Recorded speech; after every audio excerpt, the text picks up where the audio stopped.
Respected fellow practitioners and guests, in the last 2 days, we have been speaking about overcoming the 3 poisons. The 3 poisons are the major emotions that we have problems with. They are greed, anger, and ignorance. When we do not attain what we want, when our greed is not fulfilled, when we do not receive more of what we want, we give rise to the heart of anger. We do this in the mistaken belief that we ourselves are individuals, that this body is me, that I have my own ideas, the concept of I. Because I have a body, because I have ideas of thoughts, I wish to protect what I consider as mine. I wish to have more for myself. This is greed.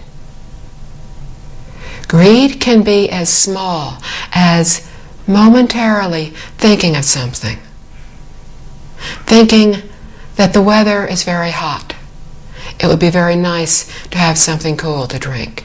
That is greed. Greed can be as large, as overwhelming, as wanting to be a business person and create a large fortune, a large empire. All different degrees of greed, but all greed. When we do not get what we want, when that greed is unsatisfied, we often give way to anger.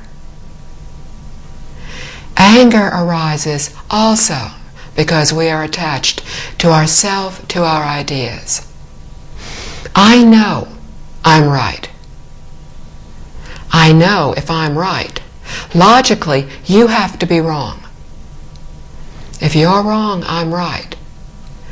Then you need to believe, to think as I do. And when you do not, I become angry. We all do this. When people do not give in to us, we become angry. When things do not go our way, when we are criticized, when we feel others are taking advantage of us, we become angry. When others take advantage of us, what is really happening? We spoke yesterday of cause and effect. That everything that happens to us is the result of what we have thought, said, or done in a previous lifetime. If something happens to me, it is not because I am a helpless victim in all this. If somebody is giving me a difficult time, I can safely assume that I have done so in the past. And that is why I am going through this difficulty now. There's no point in becoming angry with the person who is giving me a difficult time.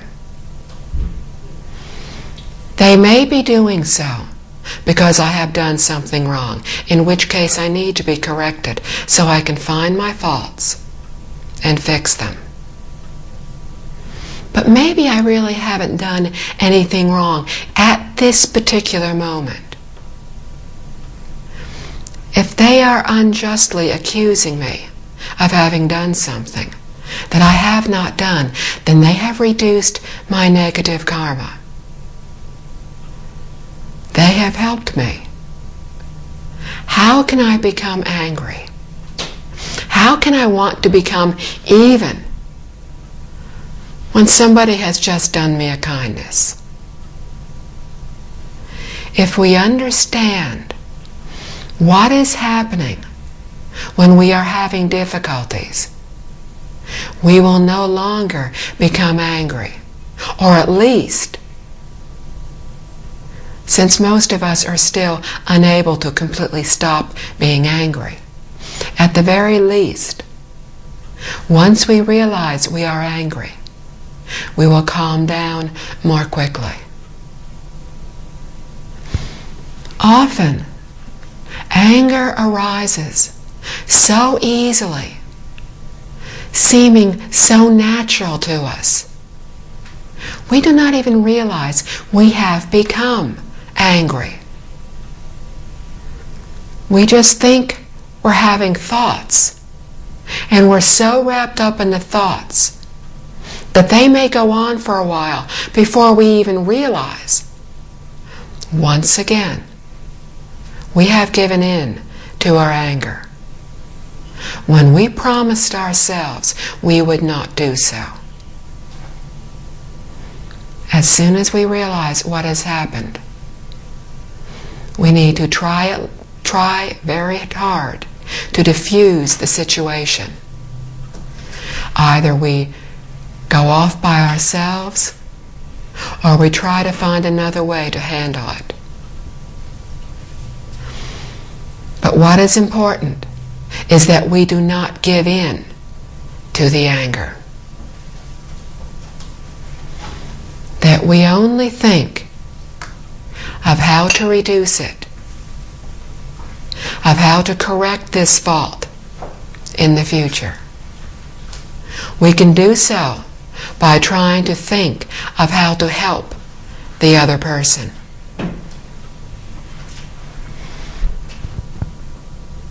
Why do we become angry? Because of greed. But why does greed come about? Because of the third poison, ignorance. We were discussing the other day, after one of the talks, the difference between ignorance and stupidity, and which would be a correct translation of the Chinese term. Ignorance is to not know something. It has an air of almost innocence about it. We simply do not know. Perhaps we were not taught. Perhaps we do not believe because we are unable to believe. Ignorance is improper thoughts and viewpoints. It is not knowing the proper way to think. Often because we have not been taught, often because somebody has told us, but maybe we doubted them. Doubt is also another poison. Let me tell you a story about ignorance. A long time ago, a priest in a well-respected religion decided that since it was a very special day in his religion, he would celebrate this by sacrificing the life of a goat. He called the attendants and told them, "Go to the stables, take a goat, take it to the river, wash it, prepare it for the sacrifice. Then, when it is prepared, bring it back to me." The attendants went to do so. They took the goat. They went to the river, and they started to wash it. Suddenly, the goat started to laugh. The attendants looked at each other and asked why the goat was laughing. The goat did not answer. And then just as suddenly, the goat started to cry. They again looked at the goat and said, "Wait a minute, first you were laughing, now you're crying. Why? The goat said, "Take me to your priest. I will explain to him why." The attendants took the goat to the priest. They explained what had happened. The priest realized this was a very special goat. And he said very respectfully, "Sir Goat, why did you suddenly start to laugh? And then, just as suddenly, start to cry?" The goat said, "Many, many lifetimes ago, I was a priest in a well-respected religion, and I decided that it was a special day, and to celebrate it, I would sacrifice the life of a goat. I started to laugh because I realized, having been that priest, I had been born as a goat 499 lifetimes. This is my last lifetime as a goat.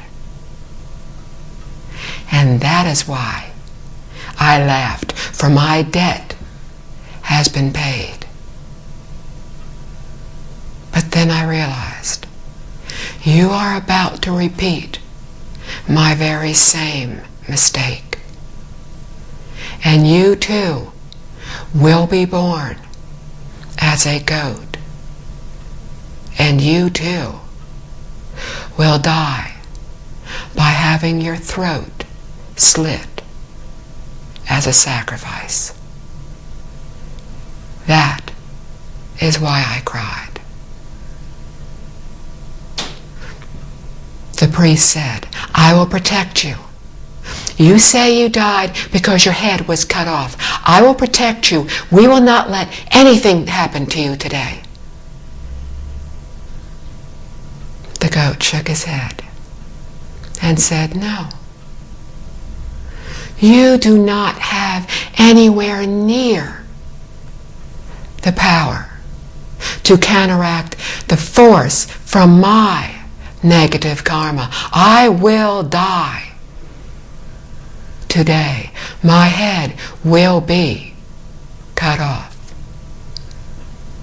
The priest called guards, more attendants, told them, "Follow the goat, protect it, do not let anything happen to it." The goat walked out of the temple grounds, walked over to a ledge that was near a hill, and started to nibble a leaf that was on a branch on a tree on that hill.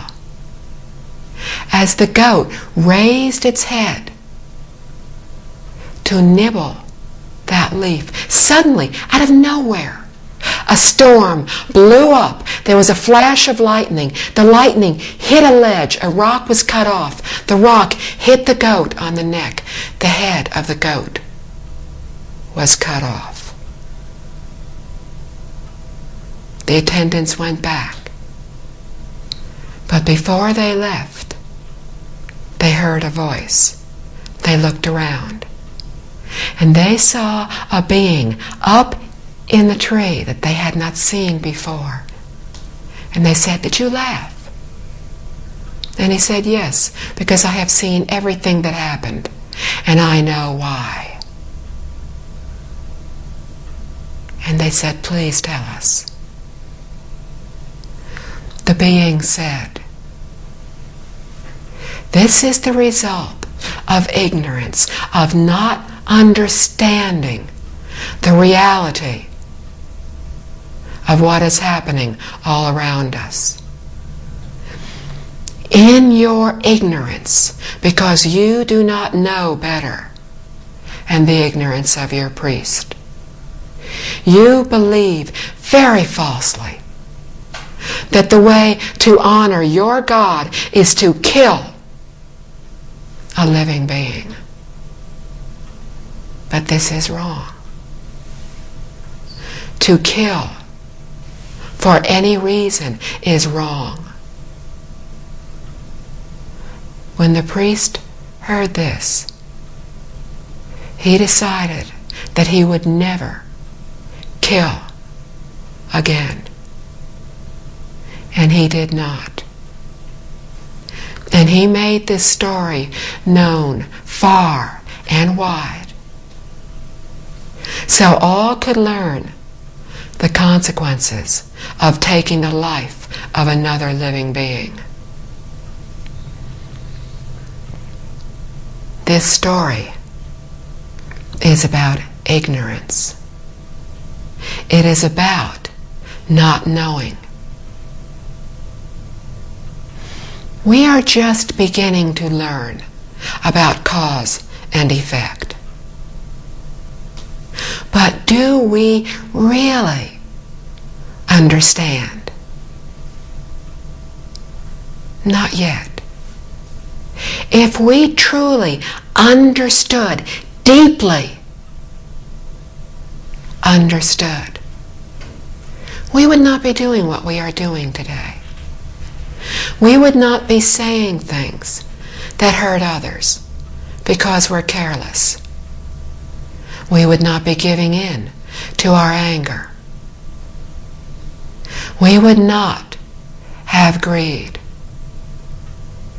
We would not continue repeating all of the faults that we have been repeating lifetime after lifetime for innumerable eons. So when we listen to talks on the teachings, and when we are told that our every thought, word, and deed has a consequence that we will undergo in the future, we all say yes and shake our heads and agree. And while we are sitting in this room or in a similar room, we believe and we think that way because we are concentrating on this talk.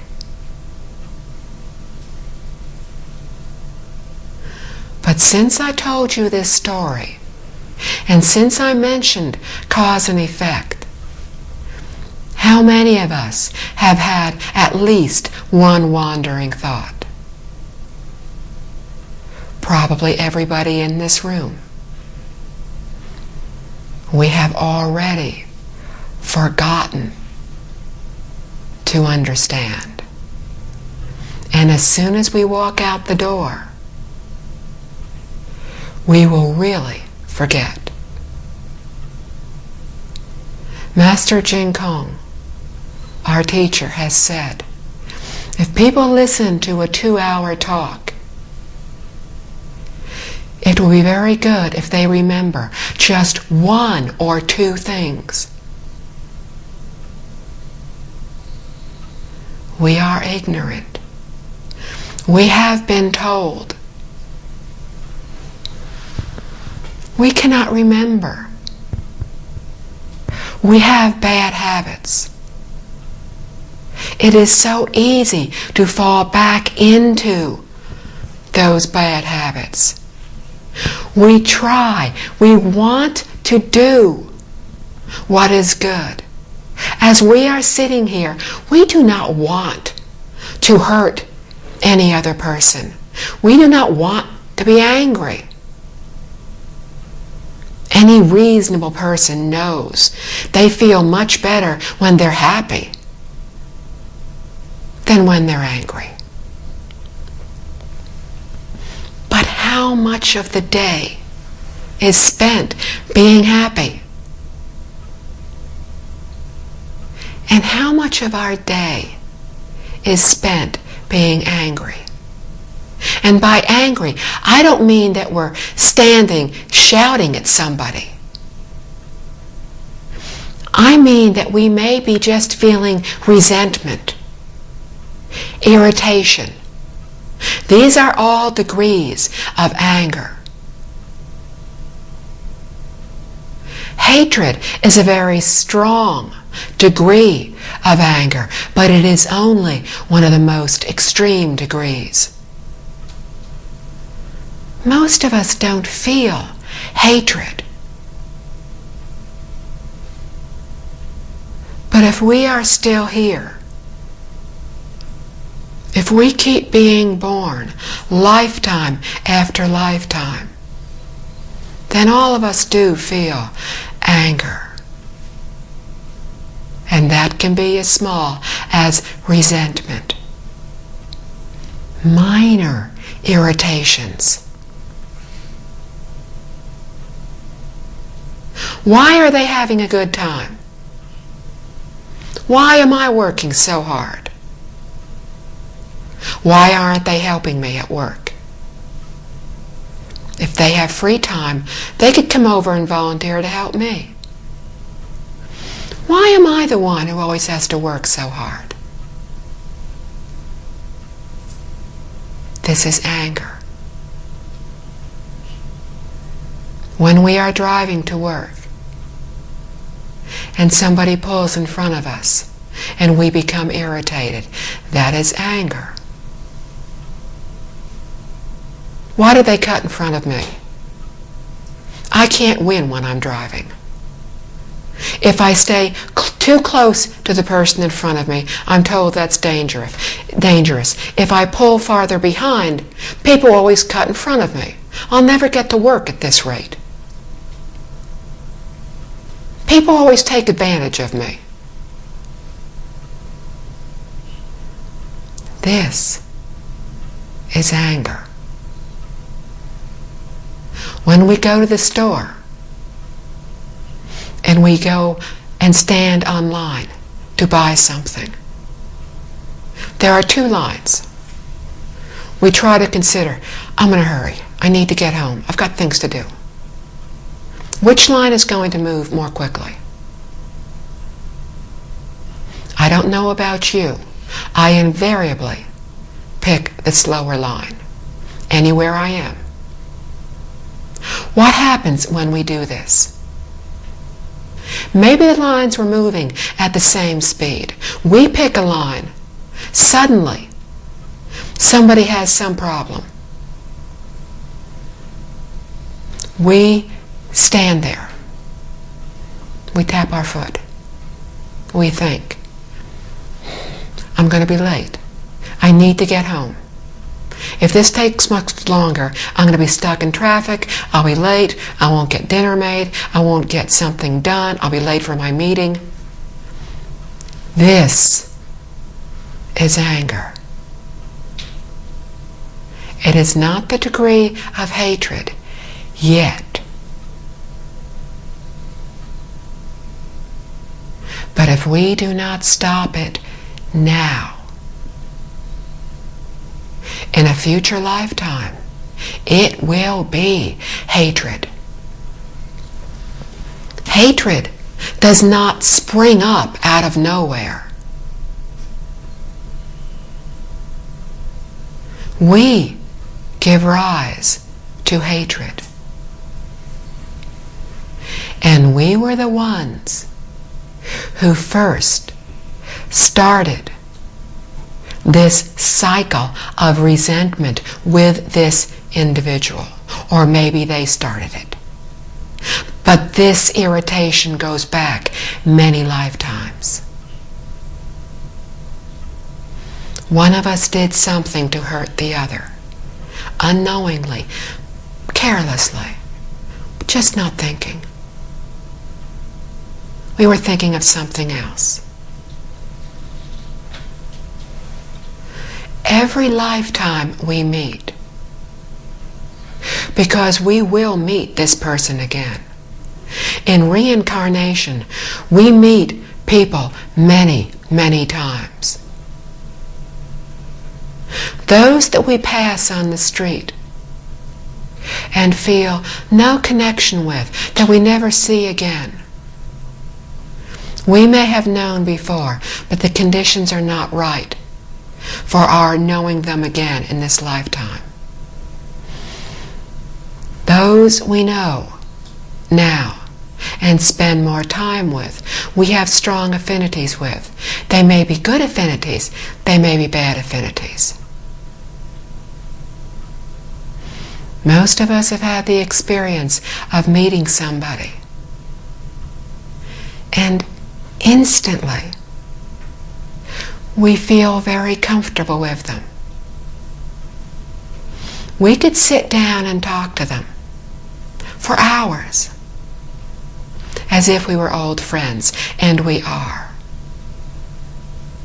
We have also met other people who very honestly have done absolutely nothing. They said hello and we don't like them. They didn't do anything in this lifetime. But when we have a strong feeling like this, good or bad, it is because deep within us we do remember them. They may be pleasant remembrances. They may be unpleasant. But conditions are right for that affinity to grow stronger in this lifetime. Understanding why we feel the anger. Understanding that it will grow stronger. We know we need to stop it now, but we've all heard this before. But we still become angry. We still don't even realize we're becoming irritated until we have become irritated. Changing bad habits is unbelievably difficult, but to do so is to truly cultivate.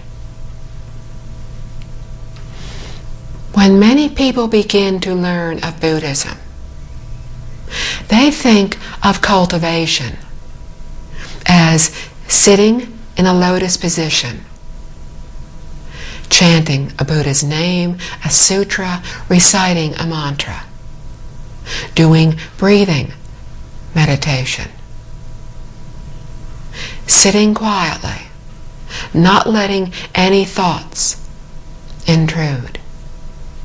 And this is what most people initially think of as concentration, but this is only the initial stage.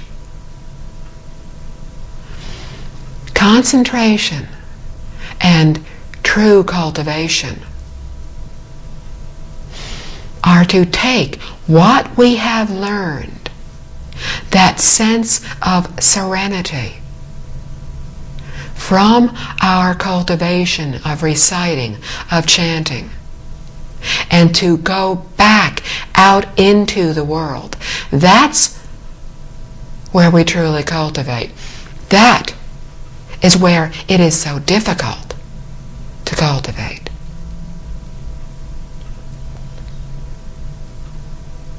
To cultivate is to think, what did I do wrong? What did I do that resulted in that person saying, doing whatever they did that irritated me? What started it now?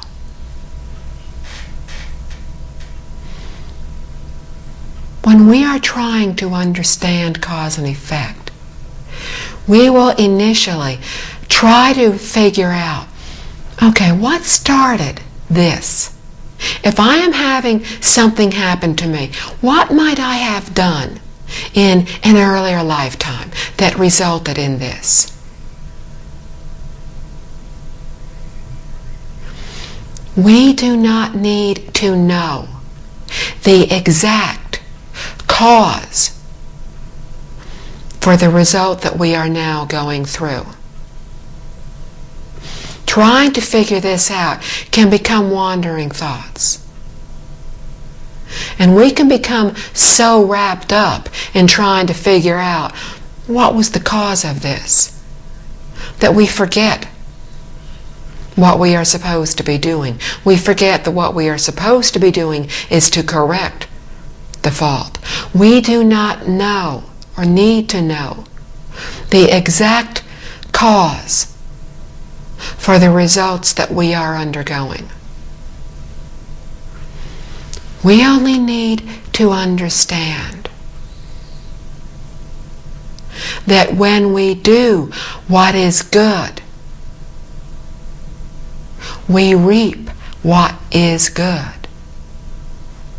When we do something bad, something evil,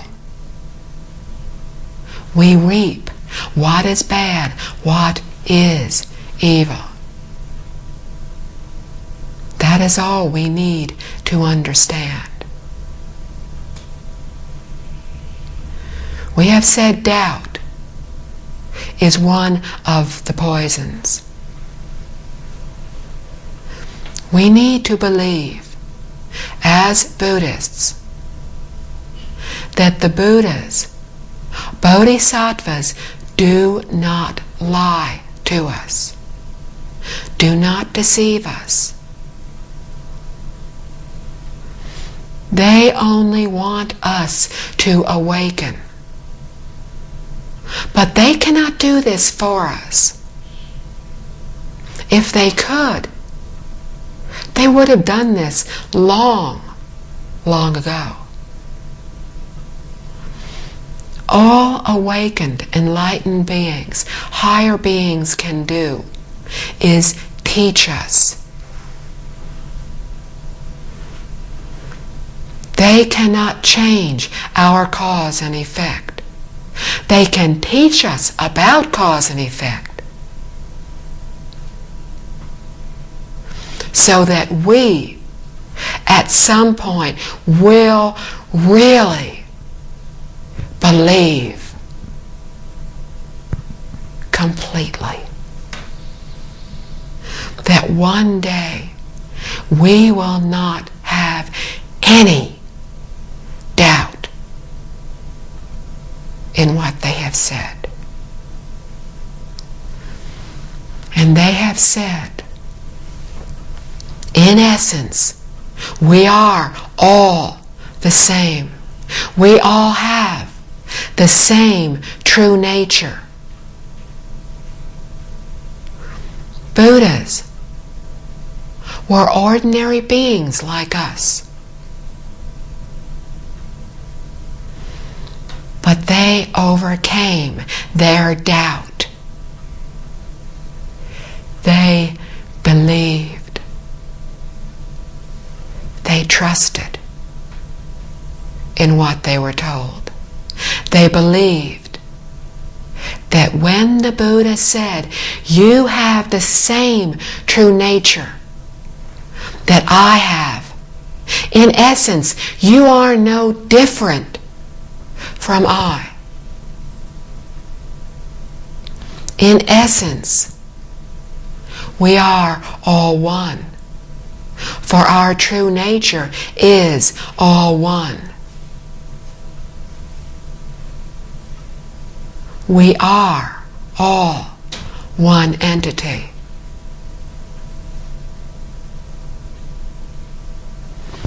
At some point, we will believe this. Until we reach that point, we need to immerse ourselves in the teachings. We need to listen to teachings, to chant a Buddha's name, to cultivate, to replace our wandering thoughts of greed, anger, resentment, irritation, ignorance, arrogance, selfishness.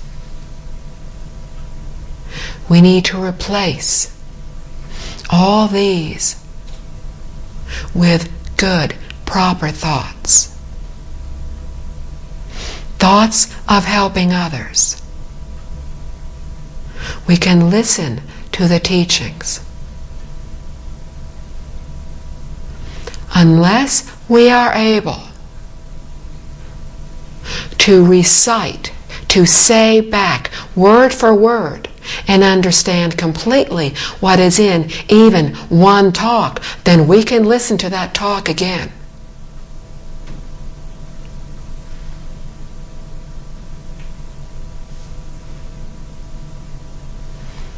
Each time we listen, we will hear something a little differently. Maybe just before we listened to that talk, we turned on the tape recorder, the VCD.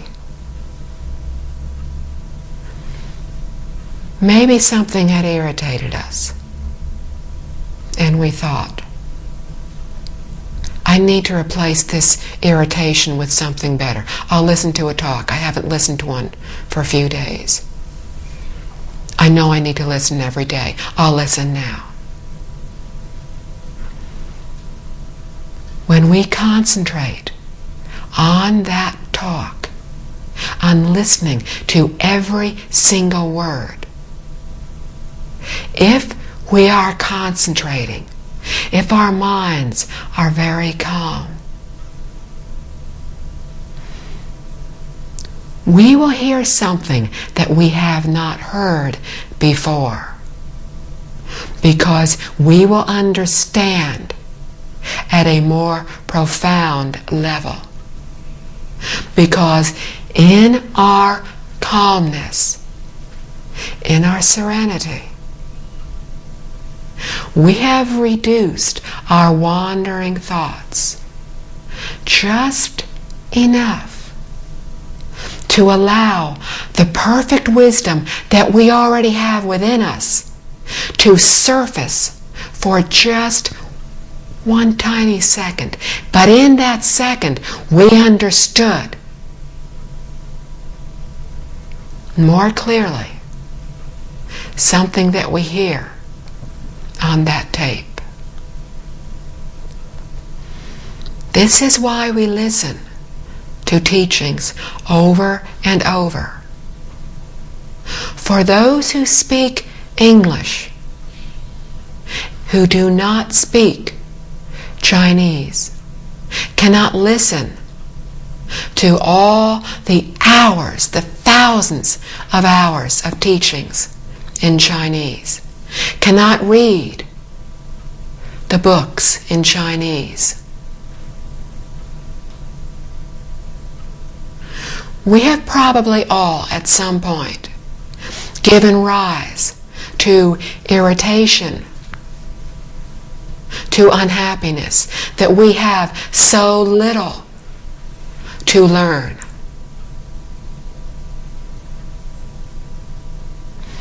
But have we perfectly learned everything that has been translated of our teachings?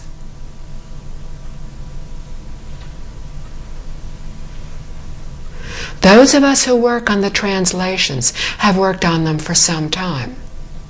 We have not learned them perfectly. So I will hazard a guess that those who listen, who read, have also not learned those teachings perfectly. We have enough to listen to read, because we have not yet perfected those teachings.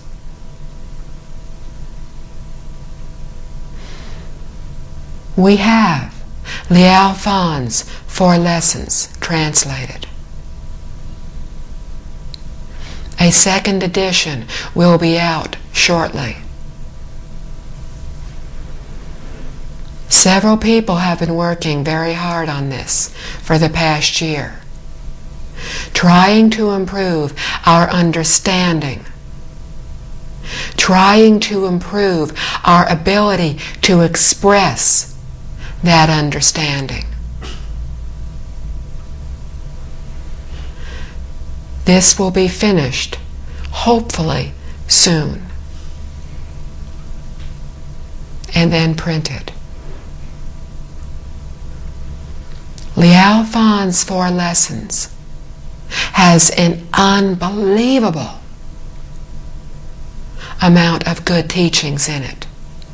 It has everything we need to know. Teacher has said, for those people today, as great Patriarch Ingwang said at the beginning of the last century, people in his time, over 100 years ago, had difficulty understanding the sutras, and they were reading them in Chinese. They understood classical Chinese. Many people today who can read Chinese cannot really understand classical Chinese. And Master Ingwang, Patriarch Ingwang, the 13th Patriarch of the Pure Land School, said, read 3 books. One of them was Liao Fan's 4 Lessons. And at a time when printing was much more difficult, much more expensive than it is now, he printed over 1 million copies of the 3 books he recommended. It has been recommended that we read the book Liao Fan's 4 Lessons 300 times. We also have the commentary on it, Changing Destiny. That is what we are working on the 2nd edition of. Read Liao Fan's book to his son 300 times. As we read this seemingly very small book, very simple story, we will understand it more deeply each time. Read the commentary to understand it more deeply. Listen to the talks. We have everything we need in that book, in the commentary. Liao Fan's 4 Lessons is all about greed, anger, and ignorance. Because Mr. Liao Fan had all of these. But Mr. Liao Fan had the unbelievable good conditions to meet a good teacher. A good teacher is not necessarily the most famous, the most brilliant, the most articulate teacher. A good teacher is one who knows proper teachings and whom we have a good affinity with and can learn from. Mr. Liao Fan met his good teacher. He listened to his teacher. He very honestly answered his teacher's questions. And he paid very close attention to his teacher's answers. And he remembered everything he was taught. And he practiced those teachings from that moment on. When he left his teacher, he went to the statues of the Buddhas and Bodhisattvas, and he prostrated to them out of respect for the teachings. Then he thought long and hard about what his faults were. He was greedy. He very often lost his temper. He was very unkind to others. He didn't think about the feelings of others. He was very arrogant. He thought of each of his faults, and as he realized each fault, he corrected it. Those of us who have tried to do this realize how exceptional this man was. He wrote his book 500 years ago.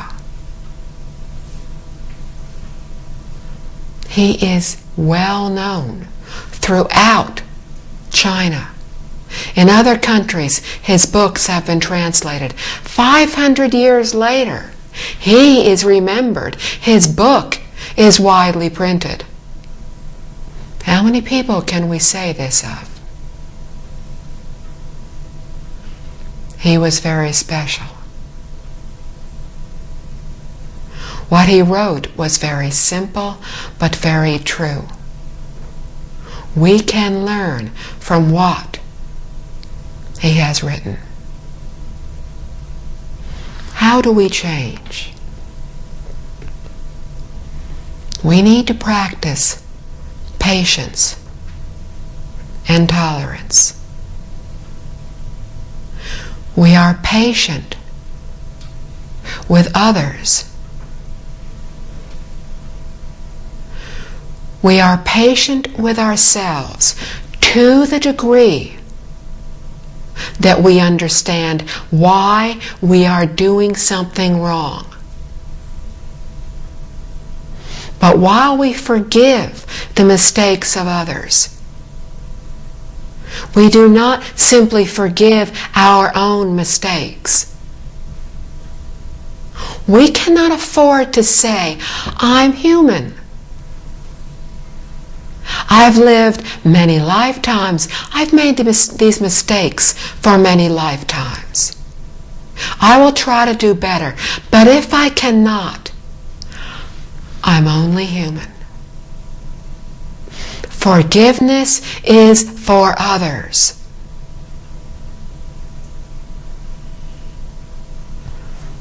Courage, determination, is for ourselves. We cannot expect that we will change overnight, but we can expect to make regular, daily improvement. If we are correcting mistakes daily, then in 3 years we will have made wonderful progress in our cultivation. But if we are only correcting one fault every few weeks and feeling very good about this, we are really falling back. Because we are not correcting our faults quickly enough. We need to be correcting them daily. Mr. Liao Fan had pledged to do 3,000 virtuous deeds. It took he and his wife 10 years to do this. The second 3,000 deeds they accomplished in 4 years. So he too had difficulty correcting his faults. What happens to us today has been destined by what we have done in our past lives. We have to do great goodness, great evil, to change what is destined to happen in this lifetime. And that is what Mr. Liao Fan did. He accomplished great goodness. Not only did he start to change his destiny in his current life, within 1 year of learning how to correct his faults, he started to change his destiny. A very rare individual. He met a good teacher that he had a strong affinity with. But if we are all sitting in this room listening to these teachings, then we too have met a good teacher. We too have good conditions, good affinities. We too can learn. We can change ourselves in an instant.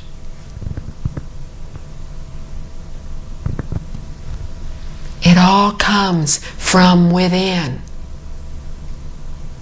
Everything we need is already within us.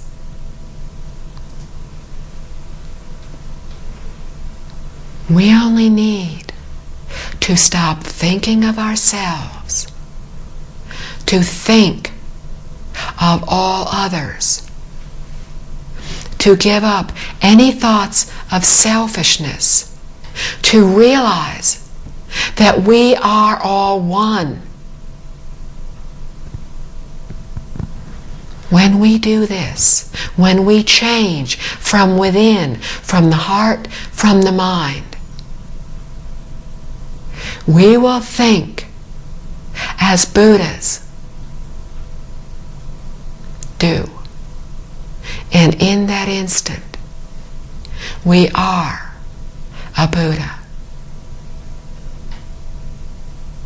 We carry that thought with us. We enlarge that thought till it is our only thought. We cultivate the teachings, we practice, we listen to our teacher. If we do this with absolute sincerity, then our every request will receive an answer. And we too will awaken. We too will become enlightened. We too will uncover our perfect compassion and wisdom. Thank you. Let us read the dedication of merit together. May the merits and virtues accrued from this work adorn the Buddha's Pure Land, repaying the 4 kinds of kindness above, and relieving the suffering of those in the 3 paths below. May those who see and hear of this all bring forth the heart of understanding and live the teachings for the rest of this life.